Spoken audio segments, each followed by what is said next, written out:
ଭାରତର ପୂର୍ବ ଉପକୂଳରେ ଆଧୁନିକ ଓଡ଼ିଶା ପ୍ରଦେଶ ଅବସ୍ଥିତ। ଏହାର ଉତ୍ତରରେ ଝାଡ଼ଖଣ୍ଡ, ଉତ୍ତର ପୂର୍ବରେ ପଶ୍ଚିମବଙ୍ଗ, ଦକ୍ଷିଣରେ ଆନ୍ଧ୍ରପ୍ରଦେଶ, ପୂର୍ବରେ ବଙ୍ଗୋପସାଗର ଓ ପଶ୍ଚିମରେ ଛତିଶଗଡ଼ ଅବସ୍ଥିତ। ବର୍ତ୍ତମାନ ଏହାର ଆୟତନ ମାତ୍ର 1,55,707 ବର୍ଗ କିଲୋମିଟର। କିନ୍ତୁ ପ୍ରାଚୀନ କାଳରେ ଏହା ଉତ୍ତରରେ ଗଙ୍ଗା ନଦୀର ମୁହାଣଠାରୁ ଦକ୍ଷିଣରେ ଗୋଦାବରୀ ନଦୀର ମୁହାଣ ପର୍ଯ୍ୟନ୍ତ ପୂର୍ବ ଭାରତୀୟ ଉପକୂଳରେ ସୁବିସ୍ତୃତ ଥିଲା। ପ୍ରାଚୀନ ପରିସୀମାକୁ ନେଇ ଏ ରାଜ୍ୟ ଉତ୍କଳ, କଳିଙ୍ଗ, ଉଡ୍ର ଓ କସଳ ନାମରେ ପରିଚିତ ଥିଲା।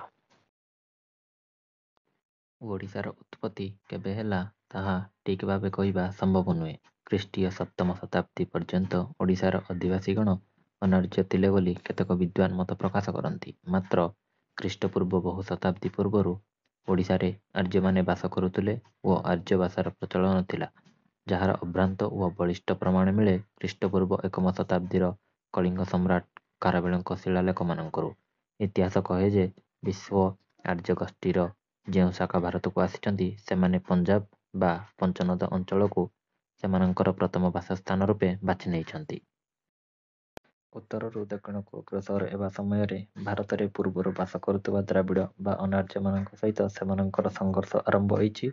ଆର୍ଯ୍ୟମାନେ ଶେଷରେ ଜୟ ଲାଭ କରିଛନ୍ତି ଓ ଭାରତର ଦକ୍ଷିଣକୁ ଅଗ୍ରସର ହୋଇଛନ୍ତି। ମାତ୍ର କିଛି ଦୂର ଅଗ୍ରସର ହେଲା ପରେ ସେମାନଙ୍କର ଗତି ପୁନର୍ବାର ବାଧାପ୍ରାପ୍ତ ହୋଇଛି ମଧ୍ୟ ଭାରତର ପୂର୍ବରୁ ପଶ୍ଚିମକୁ ଲମ୍ବି ଯାଇଥିବା ବିନ୍ଧ୍ୟାଞ୍ଚଳ ଦ୍ୱାରା। ସେମାନେ ଦକ୍ଷିଣ ଭାରତକୁ ଯିବା ପାଇଁ ଦୁଇଟି ପଥ ଆବିଷ୍କାର କରିଛନ୍ତି, ଗୋଟିଏ ପଶ୍ଚିମ ଭାରତର ଗୁଜରାଟ ଓ ଅନ୍ୟଟି ପୂର୍ବ ଭାରତର ଓଡ଼ିଶା ବା ତତ୍କାଳୀନ ଉତ୍କଳ ବା କଳିଙ୍ଗ।